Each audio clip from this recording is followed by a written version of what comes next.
Right, good afternoon everybody. Are you having a good day? Yeah. No barracking, Tony, thank you. Alright. I'd like to introduce you to our guest today, Mr. Danny Hopkins, editor of Practical Classics, actor, is that right? Well, back in the day. Yeah. I think he used to edit Steam magazine. Steam Railway. And hiking. Country walking. Yeah, so if you've got any questions, or Danny will tell you about how he got started in the business, I'll hand you over. Well, thanks very much, John. Firstly, I wanted to say what a fantastic show this is.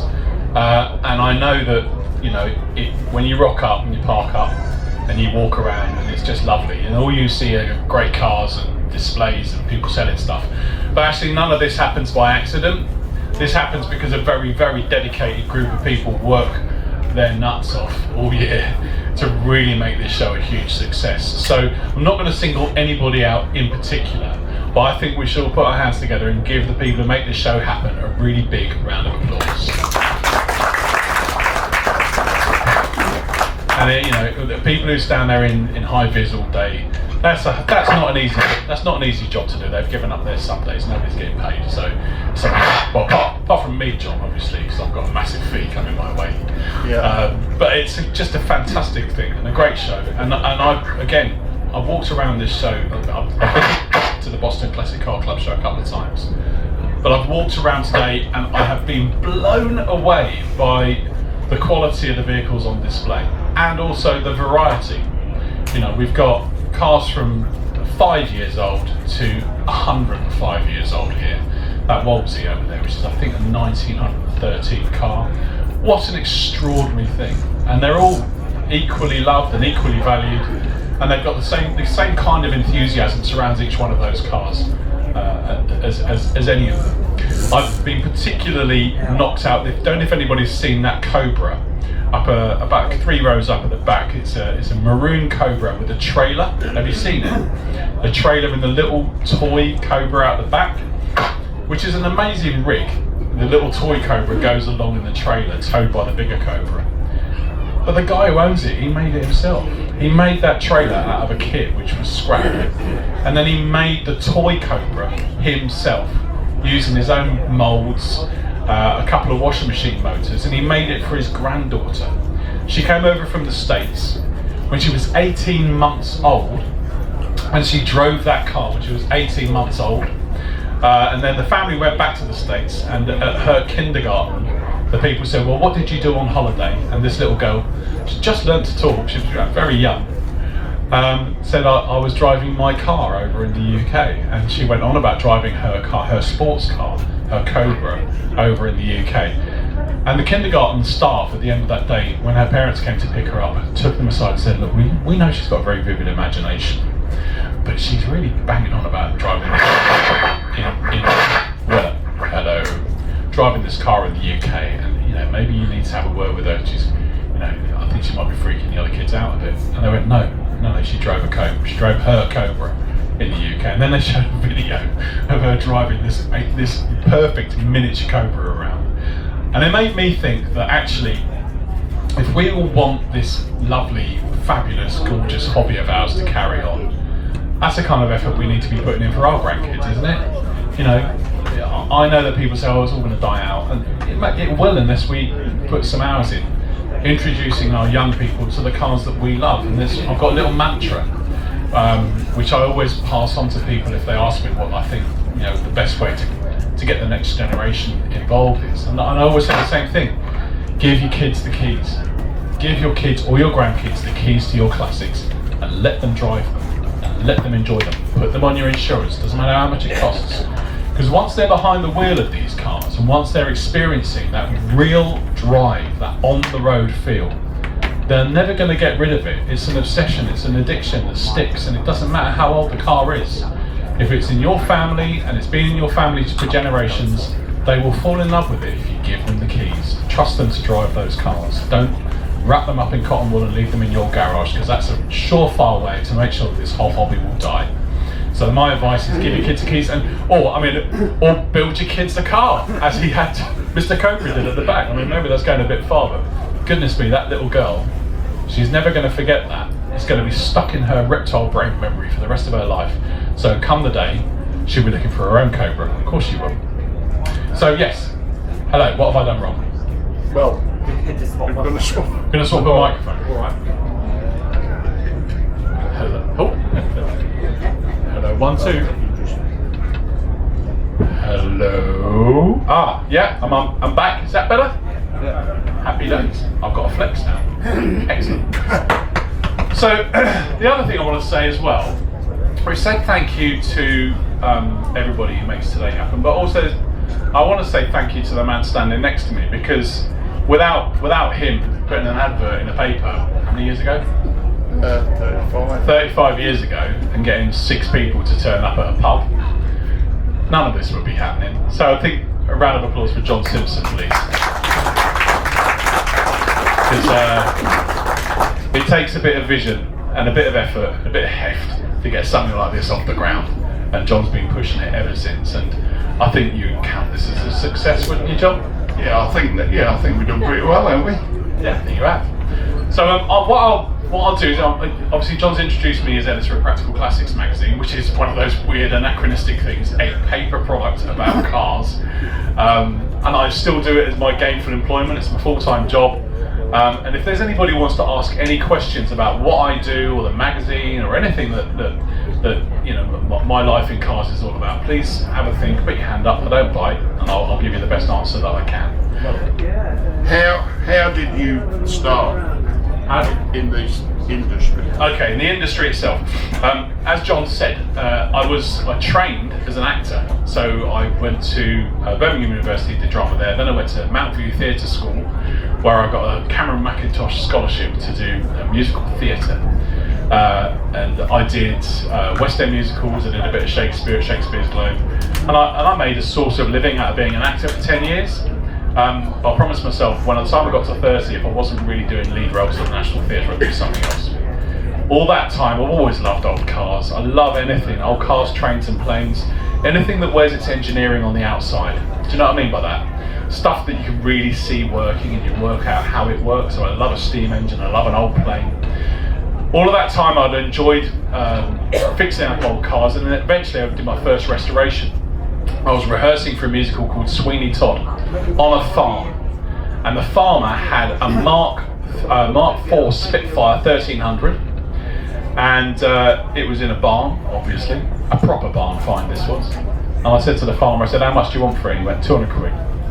So I bought it for 200 quid. My dad came over with a trailer behind the Vauxhall Senator. He loved his Senators. And we dragged it off, and I went to a place called Moordale Motors, and I basically sat in, it's the middle of the 90s, I sat in Moordale Motors with the guys there, and we restored that car together, and I learned as much as I possibly could from those guys. I learned a lot from my dad, but I learned, you know, from Dale Barker and Big Bruce, sadly no longer with us, just the basics of car restoration. And the Spitfire, there's no better car, maybe a Herald, no better car than a Spitfire to learn your ropes in restoration on.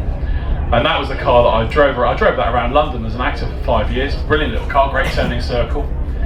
And during that time, obviously, I read the very best possible magazine for anybody who's interested in restoration and classic cars of a people's car nature, Practical Classics. And at that time, it's being edited by John Pearson.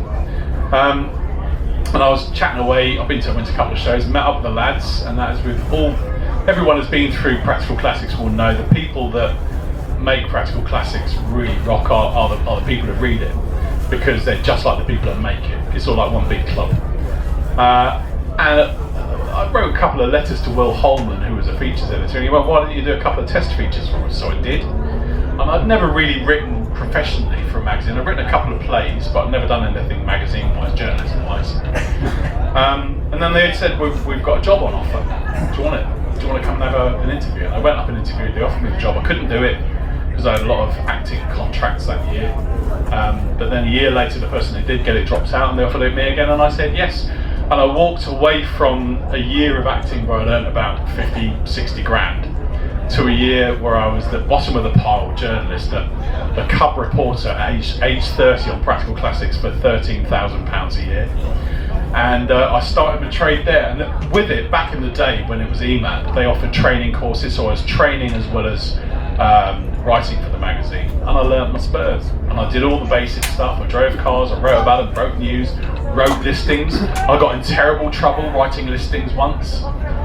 Don't know if anybody's here from a Fort Granada club.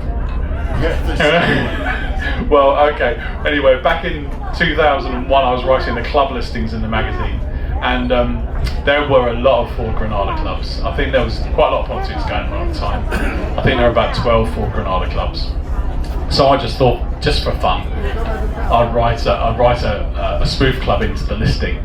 So I created the Fort Granada Club of Judea (splitters), and I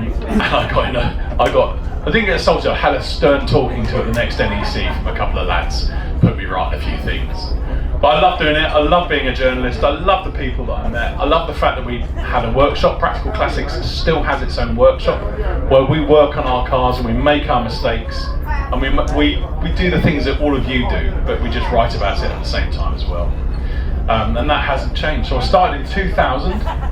I'm still here 25 years later. In my time, I've been away to do a couple of other magazines. I went away to work on Country Walking magazine because I wanted to do some writing on a subject I wasn't necessarily a massive passionate guy about. And then I went and worked for Steam Railway magazine, which is very interesting because I've always been a bit of a train nerd as well as a car nerd. But it's not something you necessarily talk about all the time.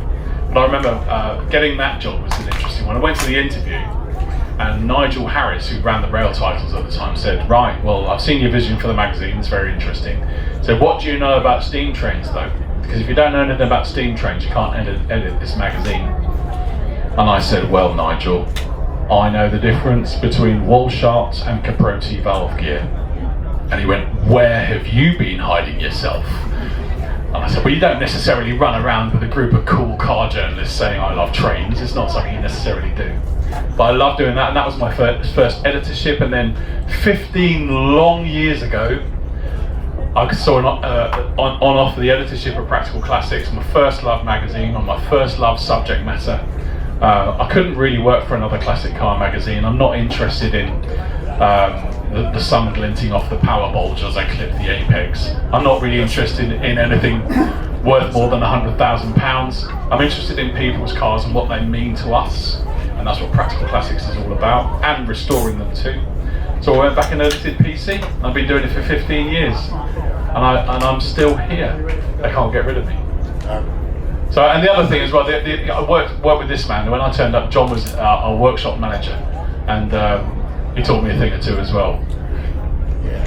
Well, I joined PC 2006. Matt Wright was the editor, and obviously I was a regular reader of the magazine. And there was an editorial in there, "Would you like to come and do some work for us?" So I sent an email, and about a month later I got a reply, "Yeah, come on down to Peterborough, to the offices."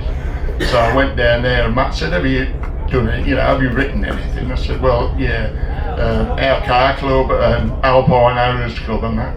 So I took him a couple of features, what I'd written. And he said, "Can you come down to the workshop tomorrow?"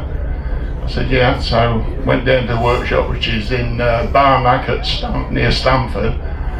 And he said, "When can you start?" basically. He said, "We're going to try GT6. He said, "I want you to put it back together." And I can't remember who was working there at the time, but anyway, he said, "The chassis there, it was lent up the wall, just a bare chassis. Body shell was on the ramp. There was a pile of bits, there was a new engine." Right, there you go. So, I don't know, about 2 months later, the chap, I can't remember the journalist's name now, but he basically left. So Matt Wright came and said, can you do 800 words a month? What the heck, yeah. I said, well, yeah, I'll have a go. He said, you've got to take a lot of photographs, you know. And it's difficult because you get stuck in to putting something together. You know, bugger, I should have took a bloody photo of that. Take it apart, put it back together again. And that's how it was. And I worked 12 years for PC, and it came to the end of COVID, basically. My wife retired, and I thought, yeah, you too, John. So, yeah, but it was a good time. There were some bloody horrible cars this man brought me. The Jag. The Jag, oh God, yeah. Anyway, we won't go into that, I'm going to tell them that it was actually before my time, so I don't take all the blame for this, but Fuzz Townsend was working as a technical editor back then on the magazine, and wanted a new project, and him and Neil Campbell went out and found a Mark II Jag as a project, which was rotting in a shed, and it was so bad. I don't know if anybody's been to have a car dipped before at SPL or one of those places, and what they do is they drop a car into an acid bath, and all the rust and all the paint and everything falls off it, and then they drag it out again, and you've just got the metal and nothing else. Well, this Jag went into the acid bath and it came out, and the whole thing bananaed because there was no metal left. And John did it. John built that car from nothing. So. Yeah, so we did strip the car totally before it was dipped. And then we took it to Bewley, I think, and we took it on a trailer, and it actually bent in the middle. And when we got it back and started putting panels on, we were jacking this bit here and jacking bits there to get the doors to fit, you know, and there was like 9 inches of the bottom of the car would totally disappear. But yeah, we got there in the end, didn't we? Yeah. And then you bloody gave it away. Oh no, that's the thing. We don't ever do anything. We just give the cars away. It's a bit of a funny one. John, I remember John looking at that car going, "You're giving it away? Why are you giving it away?" The thing is, even selling it, the amount of time, effort, and money put into that vehicle will vastly outstrip what it was worth. And that's actually the point. You know, people who don't understand what we do will often come up to me and say, "Well, you're going to lose money on that." And you go, yeah, that's pretty much the story of everything we do. And that's because we love what we do, and we love the cars and what the story of that car is. And so in a way, if you love something, the pastime of putting it back together is part of the value that it gives you. So it doesn't matter what it's worth at the end, because the process itself is always fun. Isn't it, John? It's always fun. There's my Sunbeam Alpines over there. I've had that 44 years now. So, you know, I think the thousands and thousands of spent are sort of levelled out. Now, I paid 150 quid for that car. It was a bloody wreck, I'll tell you. Full of newspaper, socks and all this, but yeah, I rebuilt that in the garage. I didn't have a MIG welder, and it was all done with gas, brazing, welding, you know, but we got there in the end. And owning that car was the reason this lot started, basically. So my grandson's down there, and I think probably the Alpine's going to be his, although I know his dad wants first pick, but yeah. So that's how it started. I'm 72, I've got 2 projects on the go at the minute, you know, so I don't want to give up. If I do give up, you'll know what will happen. Yeah. I've got to do the wiring. He's got, here we go, he's getting heckled from his grandson. That's perfect. I think Austin is a prime example of what I was talking about a few minutes ago, which is about making sure that young people get involved in what we do. And it's not about giving them the keys to the car, give them the keys to the workshop as well, because I know Austin's a superb welder. He's got his own business now, repairing lawnmowers, and that's all because this man here took him into the workshop and said, "Here you go, you have a go, this is how it's done." And you get the bug that way, don't you? That's the only way of doing it, is getting your hands on. So don't just give your kids the keys to your cars, give the kids the keys to the workshop too. A number of times John has looked at me and raised his eyebrows and gone, "What are you doing, Danny? What have you bought now?" The one that I remember was actually before John's time, when I was on the magazine back in 2003. I bought an FB Victor, because I'm a bit of a Vauxhall boy, because I grew up in Luton. And this FB looked really quite nice, and it was one of those ones back in the day before the internet, when you drove down the road and there'd be a car parked by the side of the road and you go, "Well, I'm just going to do a little 3-point turn and have a look at that." Of course, by then you bought it. And I went back and I bought it. And I got it back to the workshop, and I remember Russ Smith. Russ Smith is the person who taught me how to weld, so he's to blame, John. And I got a couple of. I just looked at the car and I thought to myself, it's all right, but the paintwork was a bit new on the sills, so I just had a little press, and I could feel a bit of a give, and then I pressed quite hard, and it cracked. And it was all new paint, and it looked right, but it didn't feel right. The paint looked too new. Eventually I chiselled away. It was all filler and chicken wire stuffed with newspaper. And I pulled the newspaper out, and it was Luton News, dated precisely 3 weeks before I bought it. So I phoned the bloke who I bought it from. I went, mate, did you own this car 3 weeks before you sold it to me? Well, it was in the workshop. He said I was having the seals done. I said, you need to have a word with the bloke who welded it, because he didn't weld it. And he said, oh wow. But the thing is, it was as good as welded. It would have taken as long for him to have sculpted that in filler as it would have done to weld him up. Anyway, so I got my sills, and I welded them on. Russ Smith taught me how, and again, that is the joy of it all, bringing these things back to life, these cars that other people would just throw away in our throwaway society. Bringing these things back to life and giving them another life in shows like this is such a joy. It's such a fantastic buzz. I don't think anybody, once they get stuck into stuff like that, will ever give it up. Making a car your own, putting something of yourself into it. And there's the only other place I've really been where that is something which is built into how people exist is Cuba, would you believe? And in Cuba, because of the American blockade, they do import China now. They've got lots of cars from China. But back in the day when I went there, they didn't have anything. So what they had to do was they had to keep these old American cars going. But they turned it into an art form. They used to brew their own brake fluid using vinegar and sugar and all sorts.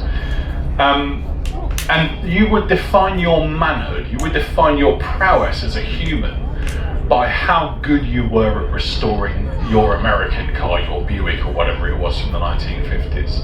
And actually, it was even deeper than that.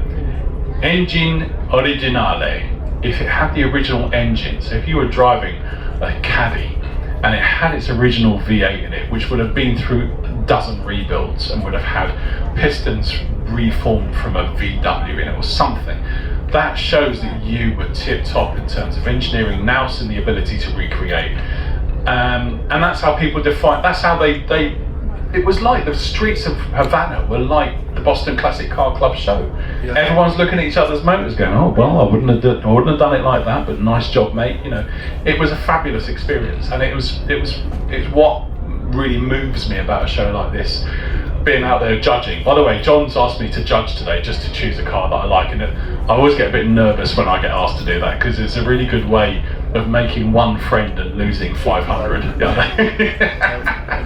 But the stories that I've heard today, and that's the other thing about this great world of ours and Practical Classics as well, lots of people in the mag, because it's the stories that are as important as the metal. And I've chatted to dozens and dozens of people today, and each one of them has got a story to tell, and they're all fabulous, and they're all really interesting, and they're all full of behind the shed doors genius, I call it. When these guys who spend their winters locked away making a thing of beauty happen, I can't take my hat off to them enough. It's spectacular and wonderful, and it's what the magazine is there to celebrate. I think the other thing I'd like to celebrate as well, though, and this is a story that always comes at the back of the stories that I always hear, is that without the little old men and the little old ladies of this country who lock their cars away in their garages and then decide to stop driving, half these cars wouldn't be here. So a little round of applause for the little old ladies and the little old men, because without them we wouldn't have a full field. It's their forethought in making sure those cars are locked away that means they're here today. But John, it's a great show. It's a fantastic. Have you been able to get out to the field? Or have you just been here in an advisory capacity? I've done this for 33 years now. I sort of hover around the marquee and that's it. I've never walked the field or spoken to people about their cars or anything. It's hard work setting it up, and I mean we've got a great team. We don't pay anybody to help. You know, it's all club members. You've got to remember this show's put on by enthusiasts, for enthusiasts. It's not a business. And if we make money at the end of it, that's great, you know, and we'll give it back to our members. We put a coach on to go to the NEC, and you know, we do loads of stuff. So you know, and I think we've raised just over £30,000 for local charity there over the year. And today it's for lives. This year we've chosen lives. So please be generous. There's buckets all over. Brilliant stuff. Has anybody got any questions they want to ask about the magazine, about what we do, how we put it together? Have I actually got any readers here? Does anybody read Practical Classics? Thank you, and I mean that from the bottom of my heart. One of the interesting things about PC, and I get this at most of the shows I go to, a number of readers that come up to me and say, I've got every issue from issue number 1. And when I tell you that issue number 1 was May 1980, that's quite a thing. I often say that these are the subscribers. The subscribers are the people who maybe need to have a loft strengthening kit next time they subscribe, or maybe a house extending kit, because if they've got every issue of the magazine from number 1, that's a lot of magazines. They need to put them somewhere. So I'm really humbled by that, and if they're still reading, then hopefully we're still doing something right. But even with me starting on the magazine back in 1999, I'm writing about cars now in the magazine as classics, which weren't even made when I started writing the magazine. So things like Rover 75s, they weren't even that. They were just, you know, they were still 2 years down the line at Longbridge, and now they're proper classics. They're in the field here today, and that's something that is important to acknowledge on the magazine. We always make sure we push the boundaries of what is considered a classic back, because if you don't, there's a whole load of people of a certain age who aren't going to have their nostalgia in print. They're not going to have their nostalgia celebrated. And somebody who's 25 is going to have a very different nostalgia to me because of the cars they grew up with. So I think it's really hello. I think we need this turning down a bit, if that's all right. So I think it's really important to acknowledge that there are different ages of cars, and PC does that all the time, which is one of the reasons why we incorporate modern classics. So Modern Classics magazine came and went, but we took it under the wing of Practical Classics to make sure that those cars from the 90s and the noughties are celebrated. Because even though they might not be what I would consider something that is classic, not got chrome on it for instance, there's going to be a whole load of people, they're going to love those cars, and they need talking to as well. Because if we don't talk to them, then the whole process of rejuvenation of this lovely hobby of ours isn't going to carry on. Sorry, anybody got any questions? Or is it just a bit hot? Yeah, we got one in the middle, yes! What car should I buy that's out now, that's brand new, will be a classic in 30 years' time? I think that's a really great question. I think it's a brilliant question. I would go, I love the little Alpine. You know, I think that's a beautiful design. It's not a bloated monster like a lot of SUVs are these days. So I think a little pucker one of those would be what I'd squirrel away. A low mileage one in 30 years' time, I cannot doubt that will be a classic without any doubt at all. So yeah, I'll go for an Alpine. What would you go for, John? Anything with an internal combustion engine, basically. Anything with an engine. Anything with an engine. I tell you what though, there is. I've had a sort of I don't know what you call it. I've had 2 hybrid cars which I would consider classics already. One was a Honda Insight, first generation Honda Insight, a little thing that looks like a Jetsons car. I think they're really interesting because they were obviously built by enthusiasts. They've got this superb tiny little 4-pot lump under the bonnet and then a battery in the back, and one boosts the other. I think that's a really interesting technology. They're 2-seaters. They're crazy cars really. And the other one I had a Vauxhall Ampera, and I'm a Vauxhall lad, which is actually a Chevrolet Volt from the States, all built in the States. But it's not a hybrid strictly. It's an EV with an internal combustion engine, which is the extended range motor. So it does you 30 miles on electricity, and then the internal combustion engine kicks in. And it's a 2+2. It's a crazy looking car. But I think they're great. And I was there again. That's another car. 2012 European Car of the Year. I was at Geneva for that, and then last year I bought one as a classic, And I think they're really interesting technology as well. So I don't discount modern era cars with modern era technology from being classics. But yeah, I mean, I love an engine, and you know, stuff that you can feel and hear working is great. For me, a modern EV is great, a very necessary car, and really important in cities. Zero emissions at the tailpipe, so if you're in the centre of London, they make sense. But you know, I think they're for people who like journeys, not driving. They're just transport, aren't they? They're not something you can necessarily get passionate about. So I'm still a passionate exponent of the internal combustion engine, because I just, you know, I like to hear something making a bit of noise, really. Yeah. So I'll go for an LP if it was me. There you go. Any other questions? Anybody want to ask a question? What was it? Your Jensen Hoff one that you restored. What was it like having spent all that time, effort, and money? This man spent some time and effort on it as well. That's why he hasn't got any hair left. Well, then to get rid of it after. Well, yeah. I mean, the truth is, I got it. It's funny, isn't it? Sometimes, I don't know if anybody's really done a big, deep restoration of a car before, but sometimes with a classic, the important part of your ownership of that vehicle is the restoration journey. And actually, once you've finished it, it's sort of like, oh, I've done it now, and I want to go on to the next thing. And in order to go on to the next thing, you have to sell it and get the money in. That's what I had to do with the Jensen. That car was extraordinarily important because it was a car that I discovered had an incredible history. But after I bought it as a knackered old shell without an engine from a shed with a bloke who had loaned a load of Jags. And I've always wanted a Jensen Interceptor because they were the cars I always used to win on top trumps with. And I think the design is beautiful. Combines all the greatest things. It's Italian design, British coach building, and American grunt. You cannot get better than that. So I got this car, started restoring it, and I used Richard Calver's book on chassis data to find out that it left the factory with the number plate HOF1.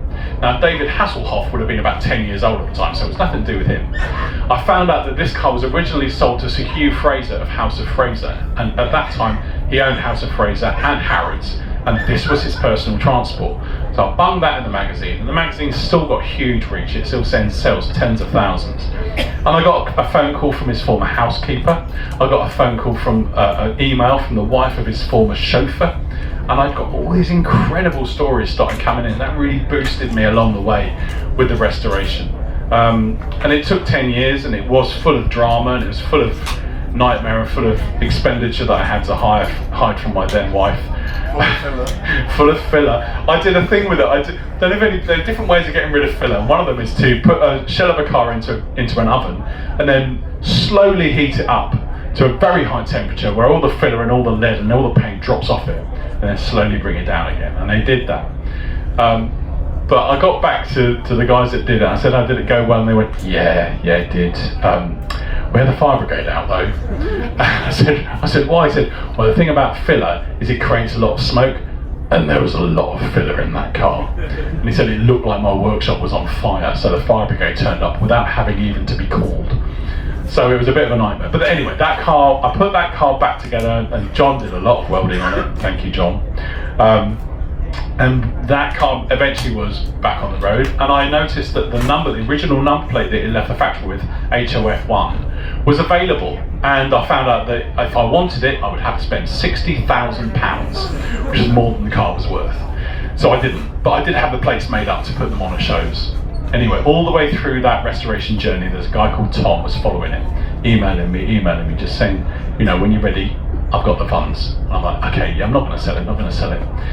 And then, like I said, I got to the point where I'd driven it for a couple of months, I'd done a feature with it, and I realised that my fascination with that car was the rescue of it and the rebuilding of it and the revival of it. And once it was back on the road, it's like my job was done, you know, and it told its story in the mag. So I phoned him up and he bought it from me.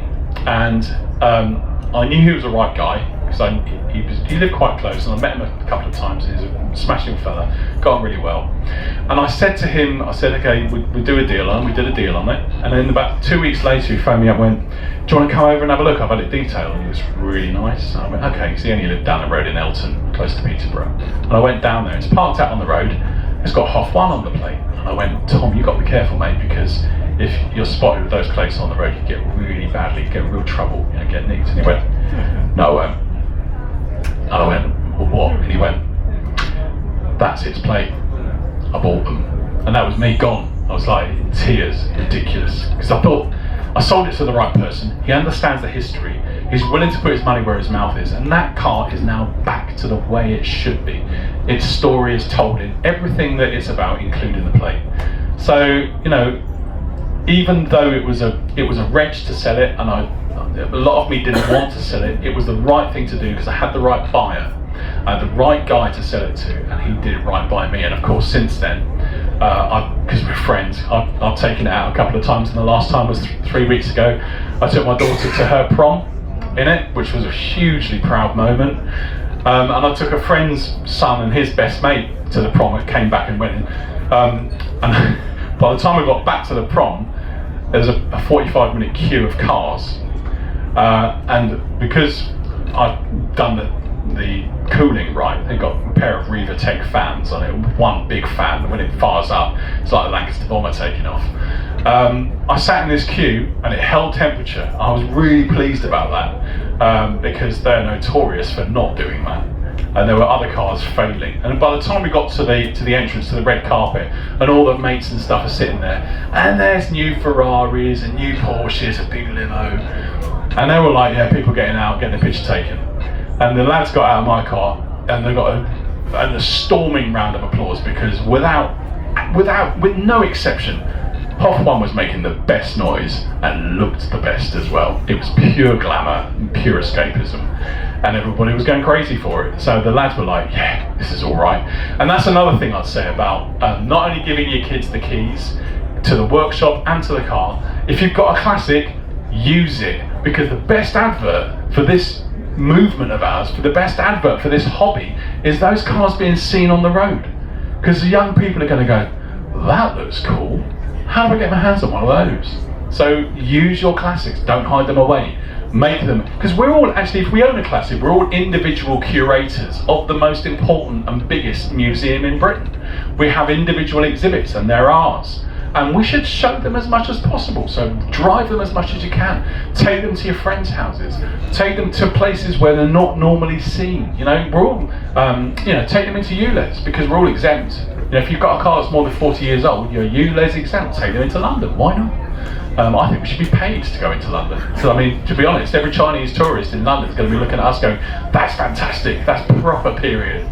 Park it next to a red park a Morris Minor next to a red post box, and there you are. You've got Britain incarnate, and you really. So use them. It's a great advert. Going back to the smoke fire brigade thing, we put together several vehicles at the NEC, and I remember Sandy will back me up on this. Morris pickup truck. Yes. You were working on the stage putting the body back together, and I was putting the engine together. And we took the engine, put it in the car, and we started it up. Now I always like to put a bit of oil down the balls. So when we started up, there were bloody clouds and clouds of smoke. Security were going mad. Thought the place was on fire. You remember that, Sandy? You would, yeah. Well, I remember that as well. There was actually one point, there was so much smoke around, there was a security guard backstage with his high vis going like this, trying to get away from the smoke alarm, because the whole of the NEC could have been evacuated. I know, people don't understand that sometimes you can have smoke without fire. So yeah, that was great. No, and I love doing it, and I continue to do it until somebody tells me to stop. Has anybody got any more questions about the mag or what I do? Hello. When I was a little boy, my dad seemed to change his car about once a week. Yes. When I was a little boy, and he had a number of standard Vanguards. I've come to loads of these shows and I've never seen one. Do they exist? Why don't they exist? It's funny, isn't it? Because I've seen a couple, but they're not as common as they should be. They were the great. After the war, when we were building cars in the 1950s, export or die, they were the car that ruled the world, weren't they? Yeah, we have two members that got standard Vanguard, one in his state, and I think one's the big nut, the other 6-cylinder jobby. I don't know whether they're here. As I say, I'm not allowed out of this area. Basically, they've got a tag on me, you see. That's brilliant, and I love the clamshell rear end one. That's a really beautiful piece of design. Yeah, it's funny, isn't it? Because I had a Javelin a couple of years ago, which I used for a year, and there seemed to be more of them than standard Vanguards on the end. Yet the Vanguard was really popular in the day, wasn't it? So, yeah, it's an interesting one. Yeah. Any more questions? Anybody else want to ask a question before we go? No. Well, that's fair. That's fair. Yes, go on, Austin. What was the first car you drove? The first car I ever drove wasn't a car. It was a London bus. So back in 1983, I think, or maybe 82, I went to the Acton Works Open Day in London, which is Acton Works in London, is where they all used to fix all the London buses, and they stored a lot of them as well. And at that Acton Works Open Day, there was an experience on offer, which you could sit in a London bus with an instructor standing next to you and drive it around a little course, and it was open to anybody of any age. So I was there with my dad, and I said, I want to go for go with Dad. So I did. And that became the first vehicle. Oh, no, actually, I'll tell a lie. My uncle Ian's sit on lawnmower. That was the first. Yeah, and I bet you have. You would have loved it. But that's the first vehicle I ever drove. But the first road vehicle I ever drove was a London bus, and I mean, I can't. Even now, I feel excited talking about it. And I was only 12 at the time. So yeah, good question. First car that I ever drove was Morris Marina, and that was. I don't know. Actually, do you know what? The first car I ever drove was my dad's Cortina sitting on his lap. But if you're not using the pedals, I don't count it really. I was just steering it really. The Morris Marina was the first car I ever drove, and I'm still here to tell the tale. But yeah, and my first 4 or 5 cars were Morris Marinas and Itals, because you could buy them for 65 quid, and they're really easy to work on. So and they were really good. They did me well for about 7 years while I was a student. Absolutely banging cars. Loved them. Any more questions? Yes. The worst car you've ever owned? The worst car I've ever owned. Oh, that's a killer, isn't it? Because it's going to lose me some friends potentially.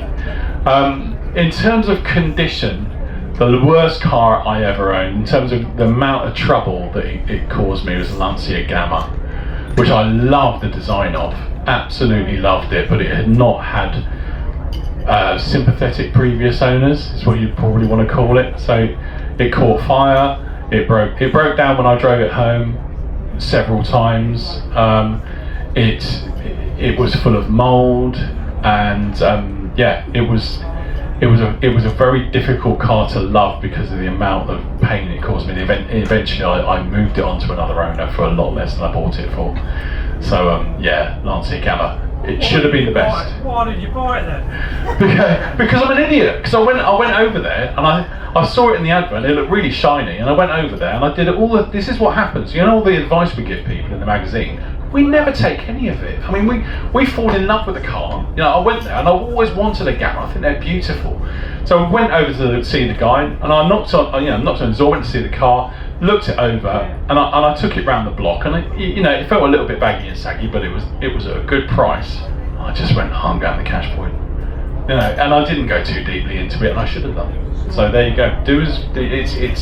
If you've got that passion in your soul and you really set your heart on something, it's very difficult to talk yourself out of it.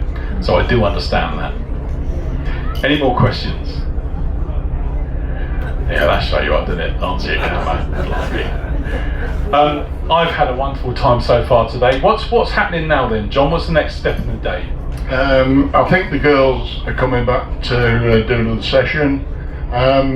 About 4ish we'll be giving out the trophies. And to say that we'll wind it up, Steve. Nobody has to rush. It's a lovely day. Stay as long as you like, as far as I'm concerned.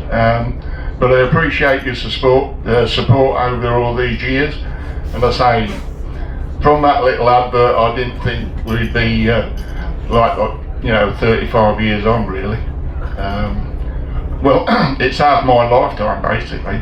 35 years, I'm 72 now. So I was only like an old boy when all this started. Anyway. Hold on, I'm just going to do one thing with me and John, because John deserves it, so I'll send it to him. I want to do a little selfie with you lot in the background. Would you give us a wave if we do a selfie? Come on, John, come stand with me. It's very modern, I'm going to get this wrong. Not the best view. Alright, give us a smile then, John. Give us a wave, everybody. Love that. Brilliant. Thank you very much. Perfect.